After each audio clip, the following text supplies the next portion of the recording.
Time for a new chopping block.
So I hope you guys can see this. I've been kicking this idea around for a while, and that is when I do want to use a chopping block or stump, whatever you want to call it, invariably, you get unevenly cut pieces of firewood rounds. So like, for example, this one here, the cut is sort of angled in. Whoever was sectioning that had it angled. This one here, you can tell, is angled. So when you're trying to you don't have a good flat end to rest on your block, it tips over and so forth. So what I was able to do here, because this stump was so large, it's probably about 30 inches or so, 32 inches at the widest dimension, is I made a ledge. I took a section off here, left this section a little bit higher, something that the round can actually rest against to keep it from tipping over, rather than fiddling with it constantly to find the right spot. I've always been curious if you had a big enough stump to do that. Is that something useful? It's not always going to be possible. This thing's rotted. It's gonna, I'm gonna grind this out probably later this year, but figured it was a good way to test this theory. So let's see how it goes. So just as a refresher, we are using the Casterman 5-pound Timberpilot, which is just, to me, an absolute jewel of a splitting axe. Definitely the best I've ever used. See how it goes.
Boy, it makes quick work of that.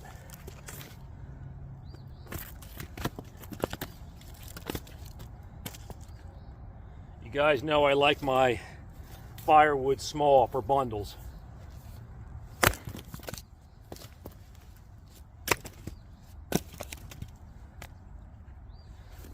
This is what I like. I like having that edge there, so it's easy, just sort of rest against it.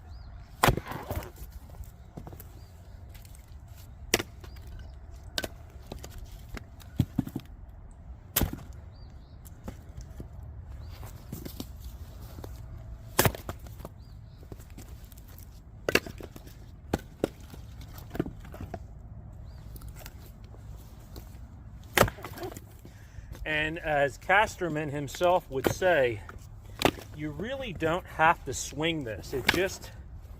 If you just let this thing fall from the sky, it just blows the wood apart. That's a nice round there.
So about, I'd say maybe 15 minutes or so of splitting.